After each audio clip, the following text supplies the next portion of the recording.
I guess we are joined with the great, the one and only Carl Jha. Carl, man, thank you for joining me, man. I always appreciate the conversations with you. We're going to get into the APEC summit with China and the conversation that took place between Joe Biden and China on the sidelines. But just to introduce you, Carl Jha is host of Silk and Steel podcast, focused on China and surrounding regions and their history, culture, and politics. You can follow Carl on Twitter at Carl Jha, and you can follow his podcast on Twitter. I'm sorry. Yeah, on Twitter, Carl Jha, and follow the podcast on Twitter at Steel Silk In, and subscribe and support their podcast on Patreon at Silk and Steel. Carl, man, thank you for joining me. How you doing this morning? You doing all right? I'm doing great. Well, it's actually my evening time. We're flipped. We're 13 hours apart. So we are indeed 13 hours apart. I'm sorry. I always get that wrong when I bring people on this American-centric point of view. But no, man, thank you for joining me. I do appreciate it. I saw that Joe Biden. Now, I want to show you this. This is where we are today with our president. It is not the most glorious thing in the world. It's kind of humiliating, actually, when you think about it. But the leader of the free world gets ignored in a photo shoot. And apparently he gets there late and everyone just leaves. Look at this. This is astonishing. So this is C-SPAN. All of the leaders, they take their picture. Biden's not here. And what you hear is all of these reporters screaming, and they're effectively saying, wait a minute, the leader of the free world is not there yet. The leader of the free world is not there. And instead of them waiting, they just mosey on and leave. That's where we are today. They don't even wait for the president of the US to show up to a photo shoot of world leaders at the G20. Just astonishing. Carl, are we looking at, oh, you guys can't see it. I'm sorry. There we are. Carl, are we looking at a changeover in the way that the world considers US leadership? I've never seen a situation like this. I mean, they are literally leaving a photo shoot that is supposed to be of all the world leaders, and they didn't wait or even seem to care that Joe Biden was not there. That's just astonishing. To be honest, Jamarl, I don't think Joe Biden even knows. I don't think Joe Biden himself even knows. I have never seen anything like this. There's Xi Jingping. We saw MBS. He's back there. And the reporter is like screaming. They're like, wait a minute. The president is not there. The president is not there. And they just mosey on along. Just astonishing stuff. The president hasn't been there for a long time, Jamarl. That is true. You know, it's been a walking zombie for 4 years, and now he's a walking zombie on his way out. Who cares? Lame duck. And I mean, it gets even more ridiculous because this at the recent meeting in APEC meeting in Peru, China just inaugurated a $3.5 billion megaport that will be China's logistic hub for all of South America. It will shave the shipping from Brazil to Shanghai by 15 days. This is a big deal. And then not to be outdone, we have Tony Blinken the next day delivering a speech where he said the U.S. will pledge support to build a passenger railway line for Lima, the capital of Peru. Sounds good, right? Sounds really good until you dig into the details. And then you realize what he's really talking about is the Caltrans has just recently electrified their lines. So they have a bunch of obsolete old diesel engine rail cars they need to get rid of. So they sold them to Peru for $6 million. So this is what Blinken is billing as a win. I mean, how does that even compare to what China has done? I mean, we're talking about magnitude differences here. First of Yeah, all, it doesn't. U.S. did not help Lima build a rail line. They just sold a bunch of old, obsolete rail cars for $6 million. And then China built this 3.5 billion megaport and $1 billion of investment on top of it. It does not, that will transform the whole landscape of how commerce is done in in South America. No. U.S. is a joke right now. I mean, when they do things like this, why should anyone even pay attention what Biden is doing when he himself doesn't even know what he's What's doing? wild about that? I saw Blinken's response, and I thought the exact same thing. Megaport. I mean, it's hard to get across how big this port is, and it basically allows China to ingratiate itself to South America. It makes this major allowance of trade relationships between South America and China.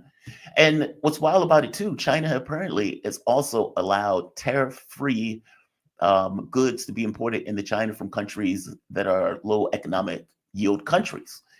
And again, this is massive. If you're talking about Africa or even places in South America that don't necessarily have a huge amount of trade, well, this is going to boost it significantly. And this port is going to be a gateway to doing so. And yeah, I saw Blinken's thing and I thought of it the same way. It's like China says, here's this megaport that we're releasing. And Blinken comes out, hey, we're also doing stuff in South America. Here's our thing that we're doing in South America. Okay, man, those things don't really compete with one another, but fair enough if that's what you need to do in order to not look bad. All of this is a weird face-saving mechanism that didn't really even need to take place. So what? China has made a major megaport and it's working with Peru and South America. Okay, great. Why do you need to add 2 cents into this to make it look like you're doing something too? Like, it comes across looking weak, not strong. And it doesn't come across as if you're saving face. It comes across as if somebody has done something great and you're yapping in the corner that you are also doing big stuff on the sidelines. It just comes across poorly, as opposed to just saying, yeah, China did a megaport. Good job. It's just weird. It's insecure. It's very strange. I mean, that has been the U.S. government for the past decades. You know, they repeatedly say we gotta forward deploy our military posture in East Asia to reinforce our credibility. We got to show our strength. Look, if you're a really strong person, if you're Mike Tyson, you don't need to go around the world announce people how great you are. You don't need to go flex in front of every camera. Everyone know, oh my God, you're a great Mike Tyson. You don't need to even advertise yourself. It's bizarre. It's like, I'm trying to think of a really good analogy. It's like somebody comes out and they do something big, whatever it is. I cured cancer. And then you have somebody else who's also in the field of medicine, very insecure, saying, yeah, but, we were able to infect mice with this bacteria. Aren't you also happy? And it's like, okay, dude, you don't need to tell me that. The guy that cured cancer. Give him his props. You don't need to necessarily try to chime in about something that you also did that doesn't quite compare because you're insecure about the fact that this guy was able to do something big. It's that part. It's these weird face-saving maneuvers that don't really save face, and if anything, highlight the fact that you've been somewhat outdone on this issue. What is this port in Peru going to mean for trade between China and South America? Because I would imagine the U.S. is going to feel some kind of way about it. And you would be shocked at some of the reporting here. Some of the reporting came out, it says something like China builds a base in the US's backyard. As if Peru belongs to America. Just like the way we think about this stuff is astonishing. What is this port going to mean between trade between not just Peru and China, but also South America and China? The Chancay port is 6,000 kilometers away from U.S. and then because they consider that U.S. backyard. And this is actually pretty big for all of South America because on top, it's not just the megaport. There's also the oceanic transcontinental highway that connects Brazil's Amazonian region to the Pacific coast of Peru. So now all the goods from Northeast Brazil previously they would take a roundabout way to either loop around the tip of South America to go into Pacific to China, or to go through the Caribbean, through the Panama Canal. When there's traffic, they have to wait to pass through the Panama Canal, and then maybe go to port in Mexico and United States, and then put everything in container ship, then ship to Shanghai. Now they can just ship directly through from Brazil's Amazon on this cross-continental highway to ports in Peru, loaded on container. By the way, this port is fully automated. They have like fully automated cranes, and so the new Peruvian employee who got hired by the port authority, all they got to do is just sit in the air control room, work on through remote control of the whole port operation through the 5G network built by Huawei. And this is amazing stuff. And Peru, like the people in Peru, they said themselves, Peru used to be kind of the center of South America, whether from the Inca Empire days or the Spanish colonial era. Peru was the center. This port will help Peru to become the center hub again, because 40 to 60% of the traffic that's going to go through the Chancay port is going to come in from other countries like Bolivia, which doesn't have a port access, Brazil, Chile, and this is going to revitalize the economy of the whole region. The port is initially set to handle 1 million be able to handle 1 million ton container ship. Like the world's largest container ship will be able to park in this port. So this is huge. It shaves the whole traffic from Northeast Brazil to Shanghai about 15 days. So, for like perishable goods, like especially agricultural products, which in South America is known for, now they have a new market in Shanghai. Just by the virtue of this new port and cutting the shaving off of the time in transit. So this is a big deal. This is a big deal, which makes Tony Blinken even more ridiculous. Just think, if we didn't spend $10 trillion blowing up Afghanistan and Iraq, what we could have done with that money. Like, it kills me, man. Like, that is money that we just pissed away. And China is building megaports and infrastructure around the globe. I mean, it's not just here, it's also in Africa, where they've built all of this infrastructure and everything else, ingratiating themselves into those countries, not in a war way, but in an infrastructure, in a, we're building things way. I mean, it's just, God, I hate the way we use our resources. And I would imagine this also adds into the whole BRICS issue, right? I mean, whether it's the Shanghai Cooperation Organization, the Belt and Road, they are creating pathways for their goods to get from point A to point B that cuts costs and makes it easier for those goods to move from point A to point B. I mean, this is not just a random thing. They're doing this with this notion of getting closer to these various countries around the globe. And it just so happened that Brazil is part of BRICS. And it just so happens that China is part of BRICS. And it just so happened that Brazil is in South America, and this port is opening in South America. I don't think it's random. I guess my point is, one of the interesting things about the European Union is that all of them are closely linked, meaning all of those countries are right beside each other. So it makes common sense for them to kind of work together. Same thing with America, Canada, and Mexico. Again, it makes sense. All of them are on the same continent, etc. The weirdness with BRICS was that these countries were spaced all around the world. Iran, Saudi Arabia, and then you get Brazil, South Africa, China, Russia. And so it's like, okay, well, all of these countries are so far apart, they're going to have different, let's say, spheres of influence and different things that they need. How does this work? Okay, and I think this port shows how it works. We are going to link all of these countries together by air, sea, and land routes.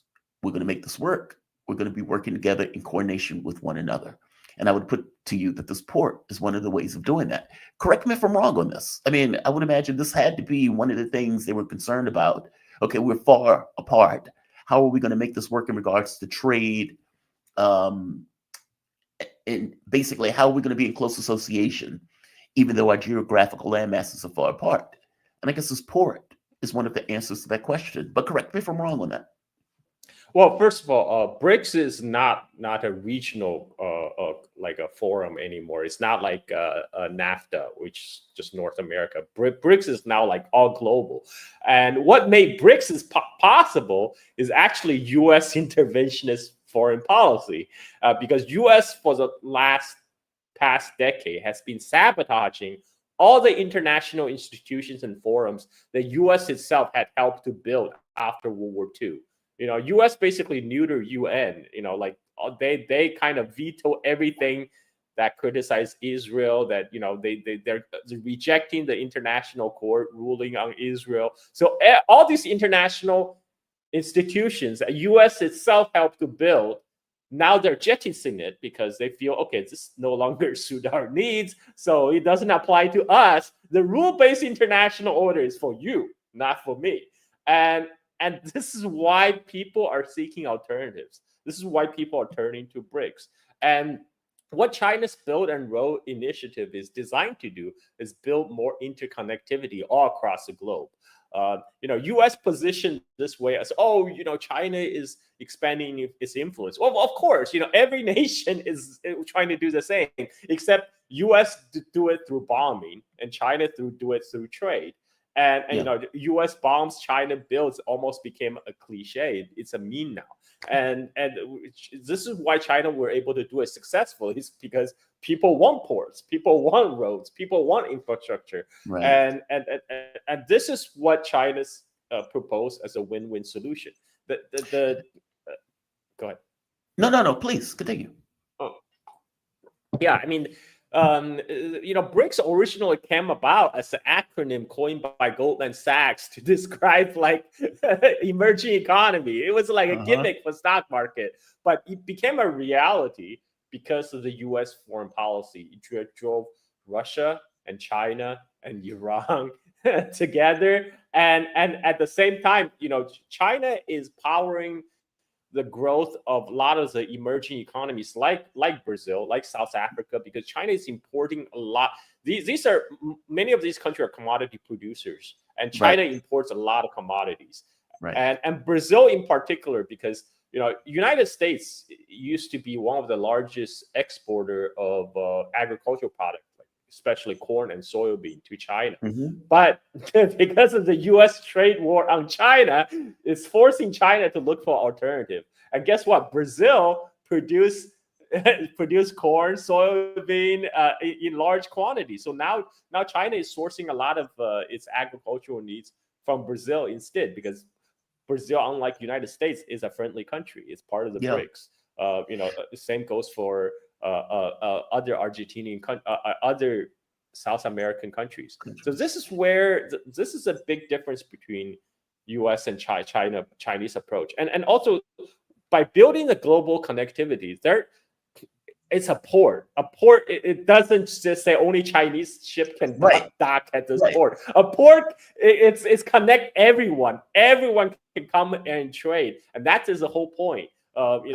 Increasing global connectivity is good, whereas U.S. is doing opposite. U.S. now are trying to close down the borders. They're trying to raise the tariffs. They're trying to build the barrier, building the trade barrier, building the trade wall around United States and also its European allies. I call them vassal states, and that's why they're go ahead. But it's weird, right? I mean, because I think what the U.S. is hitting its head on is that there's a contradiction between what is in its political interests versus what is in its economic interests.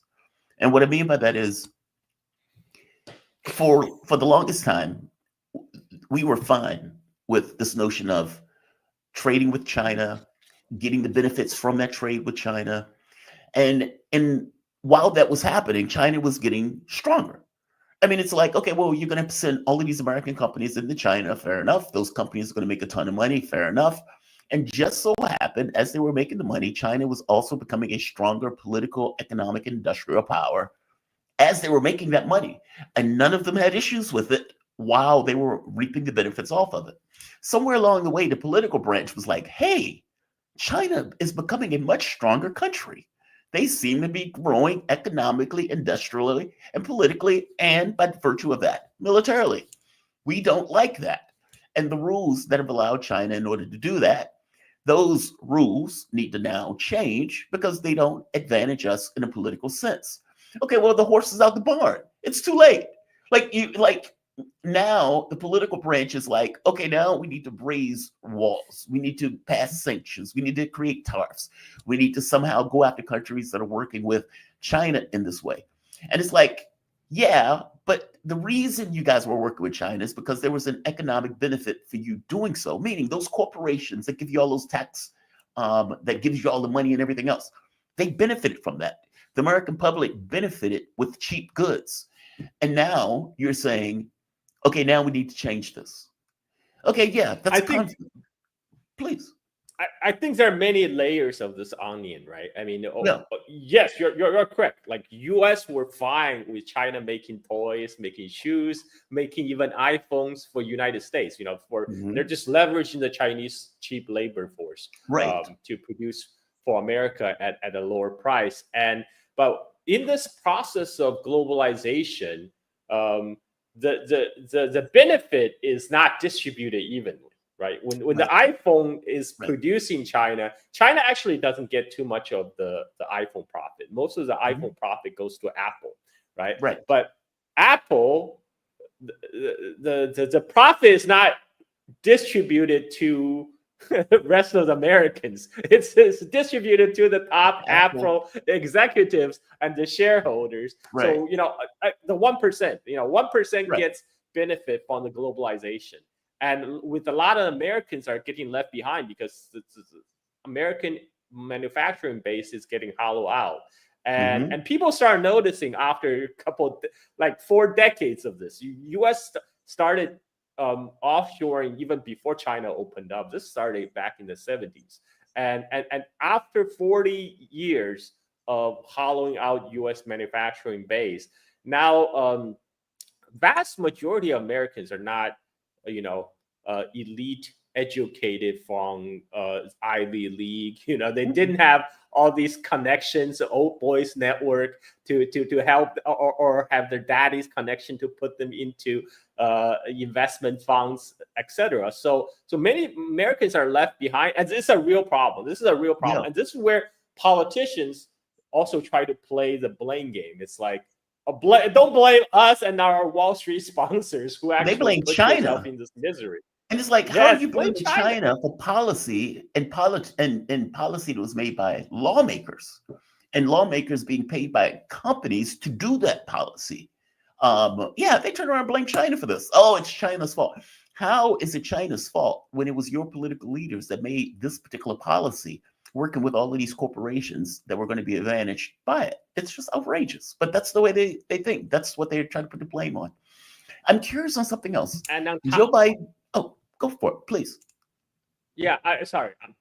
On top of that, there's also Pentagon that's always had a hard boner for containing China. I mean, Pentagon was held in check for the longest time by the U.S. American business lobby, who want engagement because they want to continue to reap profit from China. And what happens in more recent years, there's kind of fracturing of the American business interests. If you look at the S&P 500, the most of the stock capitalization is going to all the big tech companies, right? Yeah. We're talking about Google, Apple, Facebook, etc. Well, among these, Google is not in China. Facebook is not in China. They have nothing to gain from China. On the other hand, Google, Google, Facebook, they're also very closely tied with American. They're part of the American military industrial intelligence complex. They're basically embedded with all the intelligence services. That Google have a lot of contract from the Pentagon, etc. So they have everything to gain from blocking out their Chinese competitors like TikTok. TikTok is eating their lunch in social media. So, one of the campaign to kill TikTok in the United States actually majorly funded by Google and Facebook. Yes. Because this is competition. Because China now has grown powerful enough. They're no longer just a proxy labor force for U.S. multinationals. Right. They're having their own major brands like Huawei, like TikTok, that's able to compete internationally. This is why U.S. now coming down, to very hard on Huawei. They put the chip ban. The whole chip ban on China is to kill Huawei and to kill Huawei's phone business in particular. So there's a business competition because a lot and also EVs. Previously, American companies are making a lot of money in China. Like my cousin, his first car in China was Buick. Buick was big brand in China, and GM was making more money in China than they make in United States because China is the world's largest car market right now. Right. But in just the last few years, China had experienced the electric transition, the EV transition. Now more than 50% of the new cars sold in China are electric vehicles. And all the American car makers, European car makers, Japanese car makers, they all got caught flat-footed. And this is why Biden is slapped and later Trump. That's why they're trying to slap on 300% tariffs on Chinese EVs, because they know they will not be able to compete. BYD is making their entry-level electric cars for $13,000 US. I mean, how can you compete with that? Yeah, how do you compete with that, right? And I guess the answer is you can't. If it was just a straight market, you couldn't compete with it, and that's their issue. That's why the walls are now going up. That's why they're trying to break the world into multiple fronts. I don't think that's going to work, though. I mean, the reality of it is China has been able to create these relationships. China, Russia, and all of these countries that are trying to get into BRICS and trying to get into this idea of we're going to use our own local currencies. Their argument is better. And, in the old days, in the Soviet days, it is an easy argument to make that we're freedom and justice, we're love and light. The Soviet Union is a repressive government. So obviously you want to be more with the love and light government. Okay, fast forward, and you get this argument of, well, we're going to deal with each other as equals. We're going to be nations using our own currencies in regards to trade. We don't believe in sanctioning one another. And we believe in a collective world that is relatively peaceful. And then you get the other argument of we're the hegemon and all of you are vassals. And because we're the hegemon, we should have a world with a hegemon. Okay, well, that argument doesn't work.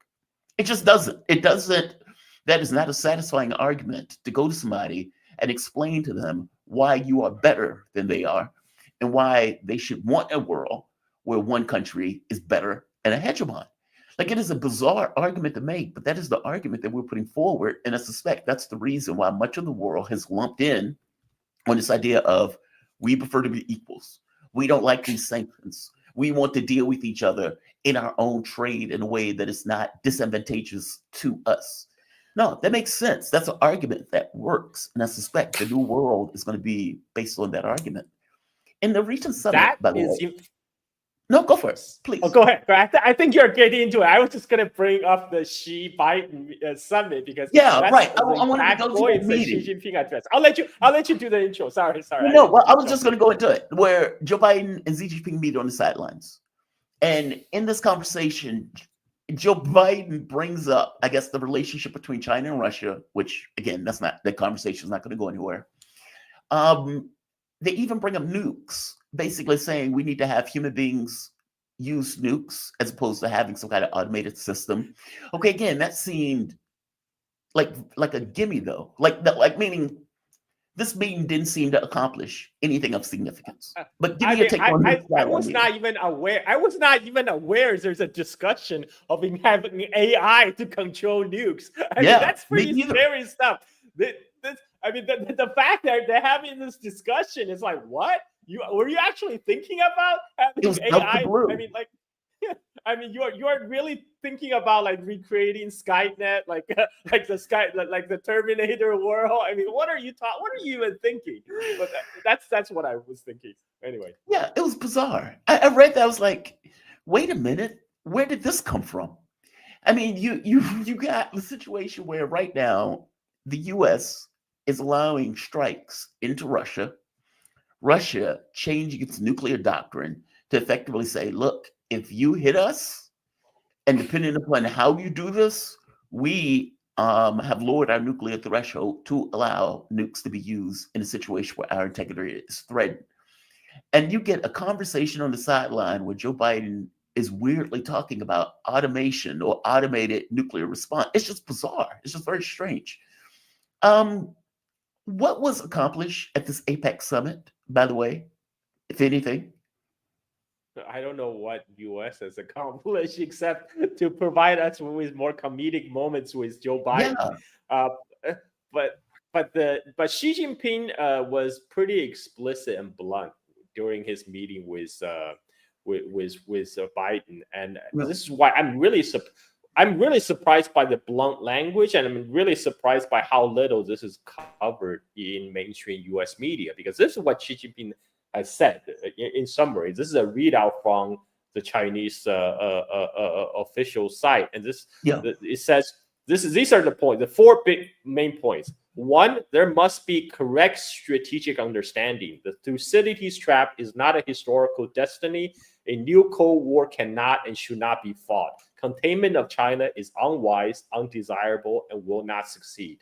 Two, words must be trustworthy and action must be fruitful. A person cannot stand without credibility. China always follows through on its words.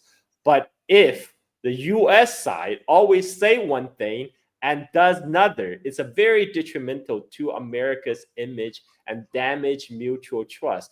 Xi Jinping is basically saying, America, you are speaking with four tongues for a long time now.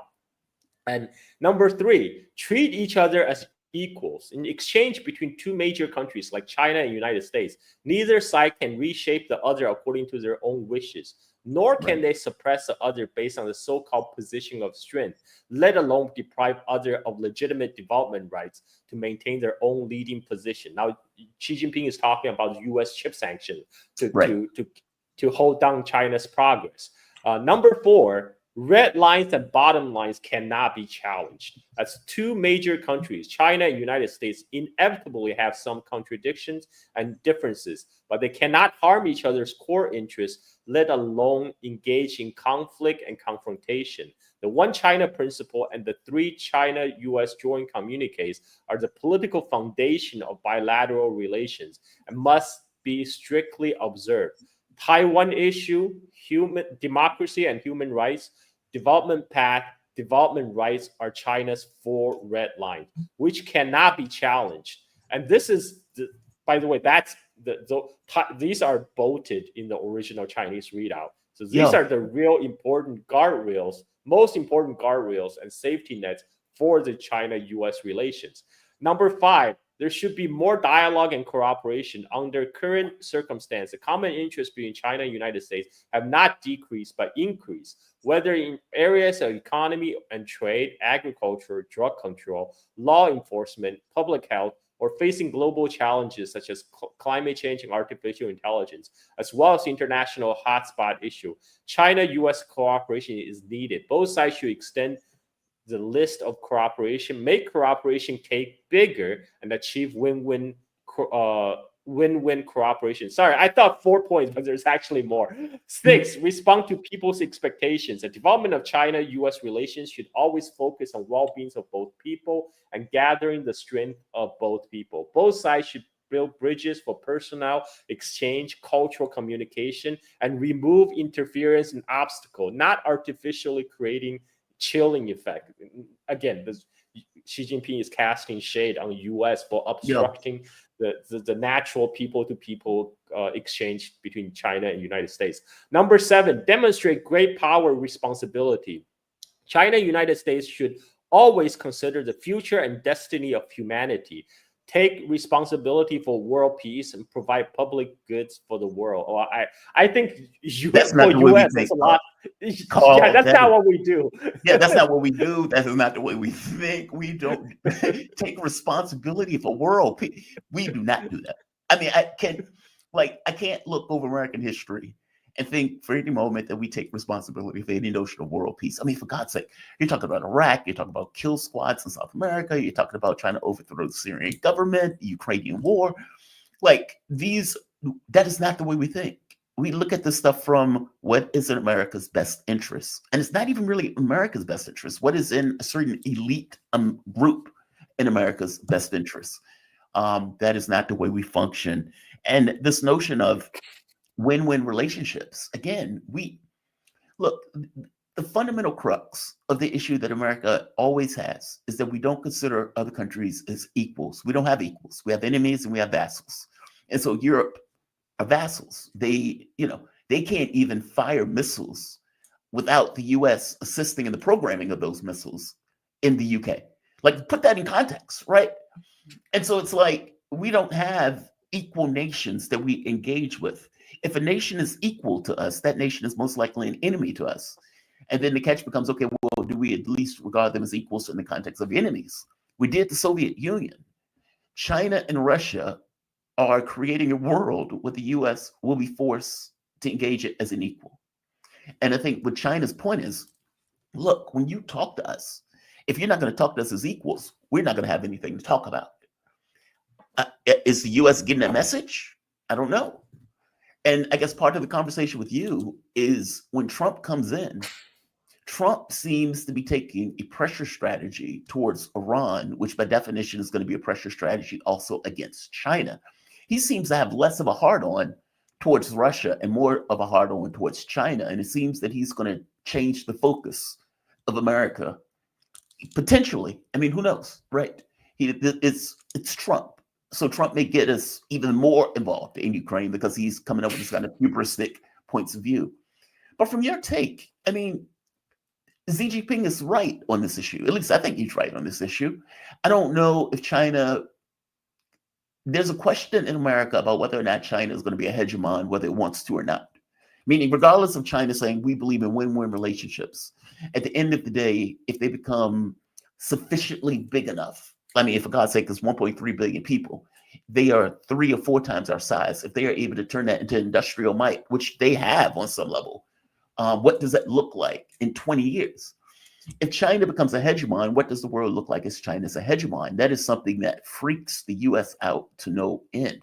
And a lot of what the US is doing, either in Taiwan or even, I would argue, in Ukraine on some level, has to do with this notion of we need to undercut China's ability to grow and China's ability to be whatever China ultimately wants to be.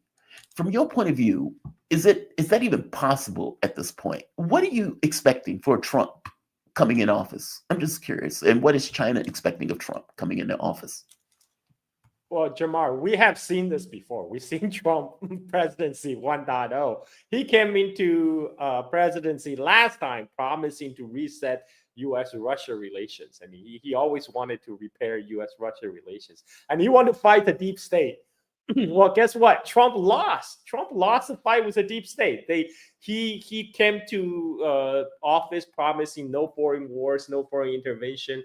Yet he was pressured into bomb Syria, and that's I still remember when Trump authorized cruise missile strike on Syria. CNN anchor was welling up and saying this is the most presidential moment for Trump. I mean, Brian Williams. Brian Williams. I distinctly remember Brian Williams. The light of our missiles light the sky or something like that. He went into portrait as he watched missiles fired from the U.S. kill Syrians. It was the weirdest thing in the world. And this Trump lost that battle. In the end, he was forced to expel Russian diplomat, send more weapons to Ukraine, and the relationship worsened. And this is what we're seeing right now. Biden is setting up Trump to fail by authorizing deeper missile strike into Russia. I mean, like Trump, and Biden is a lame duck president. I mean, right now, all he can do is further just cause further havoc and damage.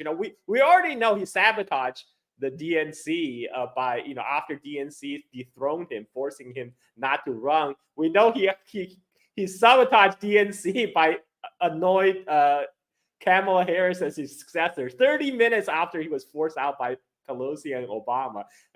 That was like Biden's FU moment to the DNC. He knows Kamala Harris is a terrible candidate, and the only reason he had her as running mate as VP before is because he know Kamala is no threat to him. Because Kamala in the other primary, she was polling less than Andrew Yang. I mean, who even remember Andrew Yang? And Kamala was polling less than that. So that was the dark Brandon moment for Biden. And I think he's doing another dark Brandon moment right now by, okay, you know what? I'm going to escalate in Ukraine. And now it's your mess. It's Trump's mess. Like mess for Trump to clean up.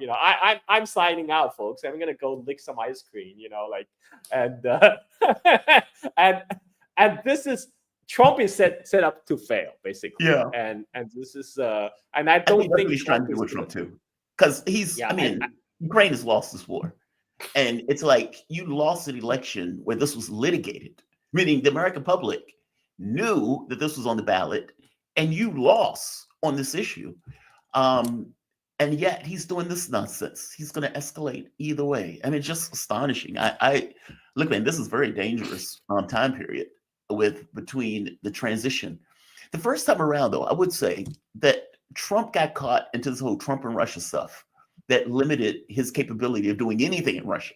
Like, meaning there was no way for him to bring down hostilities because he was in the middle of a lawsuit where they claimed that he won the race by working with the Russians. And so anything that he did was trying to say, no, really, I don't like the Russians. Look at me, I'm passing sanctions. Look at me, I'm firing missiles into Syria. Like, it was bizarre. I don't get the sense, though, that he is going to accept that framing in the way that they did last time. I get the sense that he is very militant this time around in regards to what he wants to accomplish, whatever that is. So, yeah, go ahead. Well, I was just going to say, one of those things is Iran and China. He seems to have a hard on for China. Yes, he does. And and by the way, when it comes to the Middle East, there's actually not many daylight between Democrats and Republicans. Either side would be Israel first.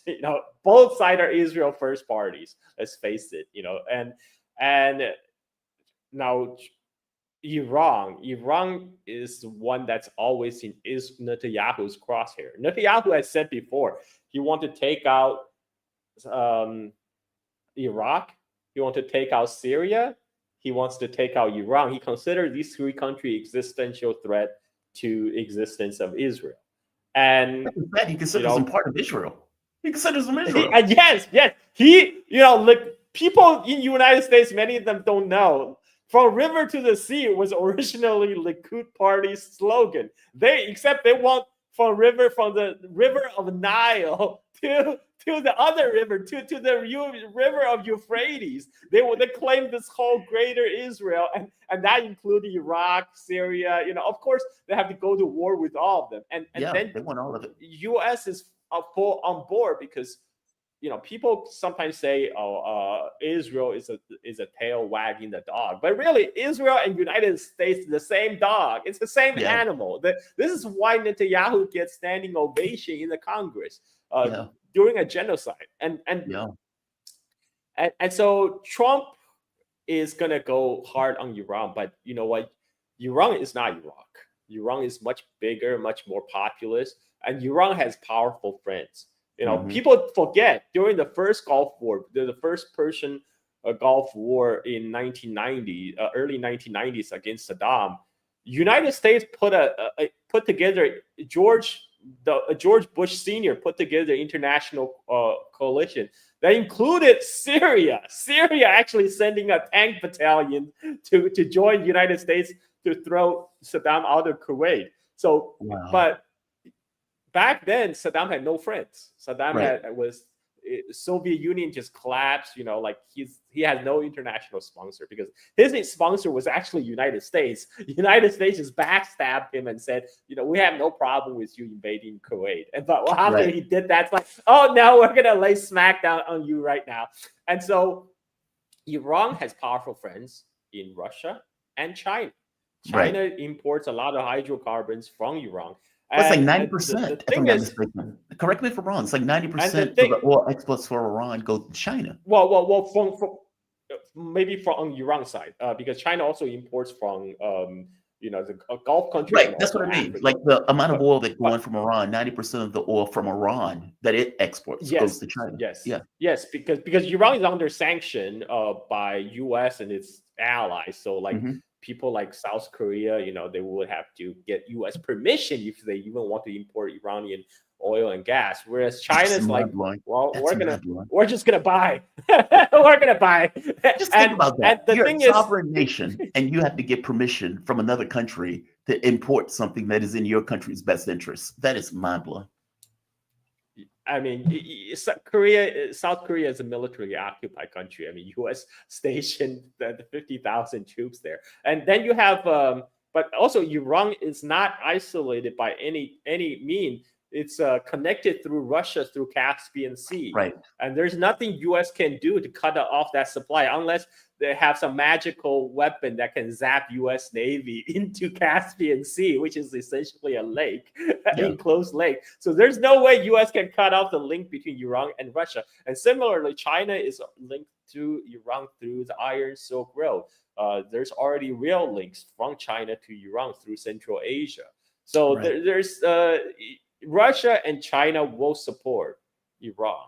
I mean, they will not let Iran fail because they also understand the reason why U.S. going after Iran, because Iran is kind of the underbelly of Eurasia of Mhm. this of the BRICS, and so Iran will not be allowed to fail, and Iran will be a much harder nut to crack. I mean, if Agreed. U.S. really goes in, I don't know. I really don't know if Pentagon is serious about having a war with Iran because I don't know. I don't get the sense. I mean, I'll tell you this. If Trump is right and I want to stop wars, not start them. That doesn't stop him though from have this mindset that I'm going to pressure Iran. Meaning, even if he's not necessarily talking about a war, he may be talking about some kind of either trade war or some kind of pressure campaign. But I don't know how that works. I mean, the first time around, I always said Joe Biden is the worst president we've ever had. The first time around, Iran was isolated, North Korea was isolated. Both were kind of in their own spheres. And then after the Ukrainian war, Iran was brought out the cold. North Korea was brought out the cold. And not just brought out the cold, Iran started to ingratiate itself closer to China, Russia, etc. The countries in the region. You have Saudi Arabia now that has a tacit relationship with Iran and at each other's throats, all of which are under the umbrella of BRICS, either as a member or as a close associate member. Meaning Trump is coming into a situation that is radically different than the situation he left, where he could work with the Arab states to try to go after Iran. That is not the way it looks currently. And because that's not the way it looks, all of this bellicosity coming out of Trump, I don't know what it means in a real world scenario. Well, you remember it was Trump's son-in-law, Jared Kushner, that came up with a Abraham Accord, to Right. bring to bring the Gulf countries and eventually Saudi Arabia to recognize state of Israel. Right. So Right. like not then to isolate Iran in particular, to form like an anti-Iran alliance between Israel and the Gulf Arab states all against Iran. But then China brokered the Iran-Saudi peace deal. Right. And then October 7th happened. And there's no way they're going to have further expansion of Abraham Accords. There's no way at this point Saudi Arabia is going to say, "Oh, I'm going to recognize Israel right now because Trump told me to." Because that would be political suicide.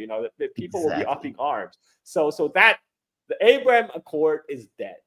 There's no Abraham Accords 2.0. It's not going to happen.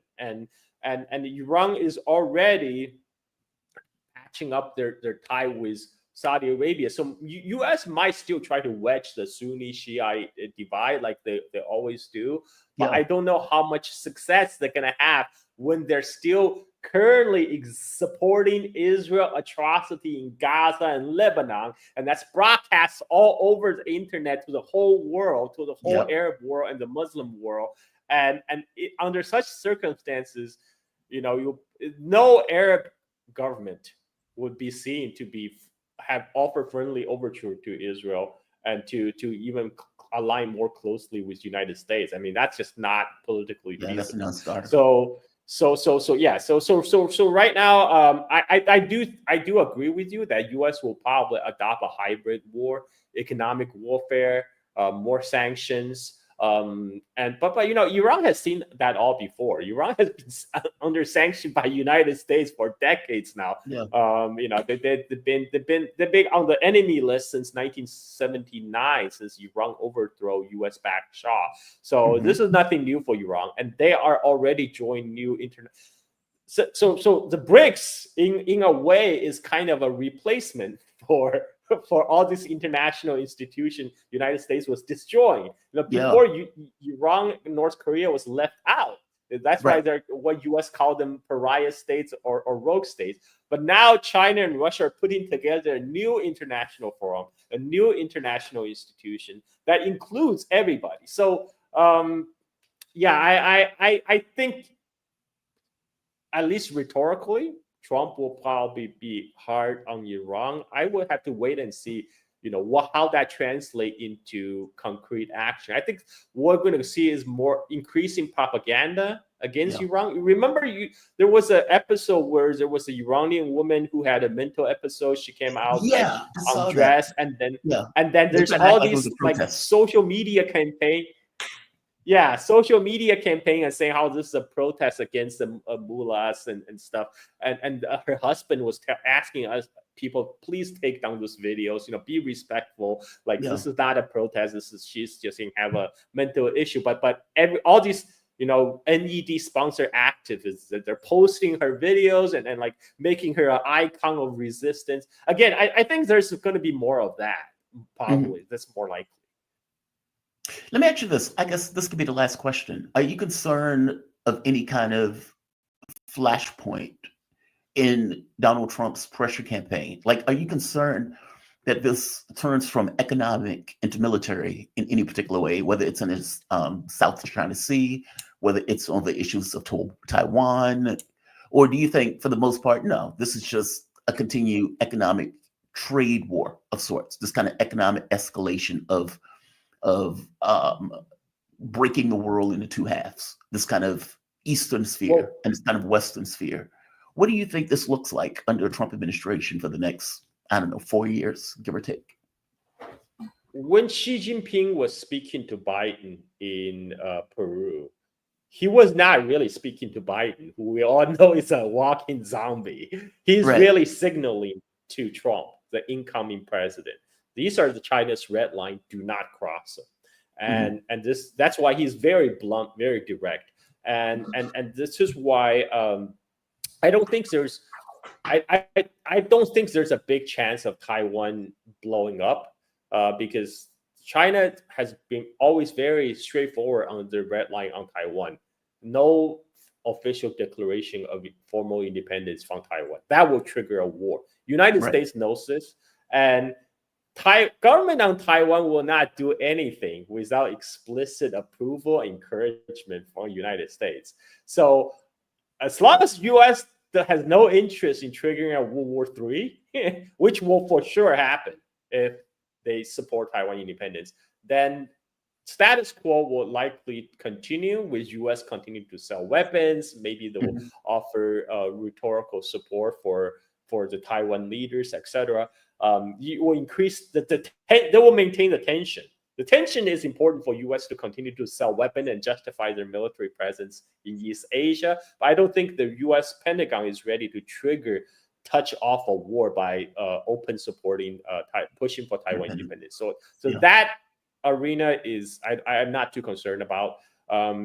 John Mearsheimer thinks South China Sea is a potential flashpoint. Again, I don't think so, because right now South China Sea we're talking about fishery dispute. Okay, we're talking about dispute over an exclusive economic zone, different maritime claims, and so far we have seen how it plays out. Is U.S. is supporting Philippines to push China into a confrontation, and then we see the water gun fights between Chinese Coast Guard and the Filipino Navy supply ships, right? So what's U.S. gonna do? I mean, is U.S. gonna bring the guns to a water fight? I mean, like that's so this is why they're having some ridiculous suggestions saying, oh, U.S. Coast Guard also have a role to play in South China Sea. I mean, are they going to sell the U.S. Coast Guard to the South China Sea to do water cannon fight with the Chinese water guard? I mean, even if they do that, they're still going to lose because the Chinese Coast Guard has much bigger ships and bigger water cannons. It would just not to mention it is in their backyard as opposed to the U.S. Coast Guard. What 4,000 miles? Jamar, can you imagine the kind of humiliation if United States Coast Guard is to lose a water cannon fight in South China Sea? I mean, that would be the ultimate humiliation. So I don't think that will happen. And then so these are two biggest issues that could touch off a war, but I think the chances are small. But I think U.S. will keep on pushing in order to create tensions. They will keep on. We already saw this with the Philippines because China in July they sat down with the Filipino government, said, okay, let's agree to return to our previous gentleman's agreement in 2014, where we allowed the Philippine Navy supply ship to continue to supply the half dozen Marines that were stranded on that ship, and then but you have to promise not to bring building materials to fortify your position. And right after that agreement, like Philippines had one successful supply mission without Chinese Coast Guard interfere. But right after that, U.S. suddenly went to Philippines, offered $500 million in military aid, and then Marcos suddenly reversed 180 degrees and said, oh, like China misinterpreted our agreement, and then it was back on again. So U.S. will continue to do this kind of hybrid war. I would call it hybrid war. Manufacturing of tensions, which justify U.S. stationed missiles in the Philippines, selling missiles to Taiwan, stationing that system in South Korea. Those will continue. U.S. will probably gain more rights to Filipino military bases, etc. But at the same time, Chinese economy is such that all the gravitational pull of Chinese economy is pulling all the ASEAN economy toward China right now. I mean, most of the countries outside the Philippines, they don't want conflict. They want trade with China.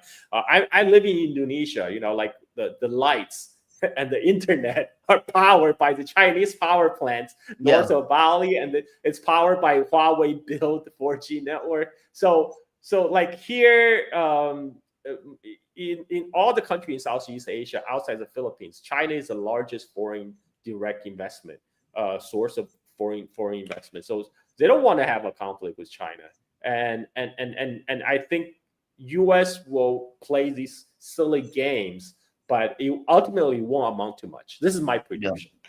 No, look, from your mouth to God's ears. I don't even like these silly games, but the last thing I want is it to break off into some kind of larger war. Carl, man, always appreciate your take on this stuff. And thank you for the rundown, especially the conversation on the sidelines between Biden and Xi Jinping, because you're right. The U.S. is not going to read the readout for China per se. Instead, they were talking about AI controlling nukes. And I was like, what? I was like, where did this conversation, like in the context of the world that we're in, where the hell did this conversation bubble up where this becomes the thing that they report on, as opposed to what you were pointing out, which was effectively that Xi Jinping read Joe Biden Riot Act. And it wasn't a riot act just for America. I mean, for Biden, it was for America as a whole, even for Donald Trump coming in. These are our red lines. Respect them or else. Carl Jacques, a host of Silk and Steel podcast focused on China and surrounding regions and their history, culture, and politics. You can follow Carl on Twitter at Carl Jacques. Follow his podcast on Twitter at Steel Silk In, and subscribe and support their podcast on patreon.com, Silk and Steel. Man, Carl, always appreciate you, man. Thank you for this. All right. Let's take a quick break. We are going to come back with, let me fix this real quick. There we are.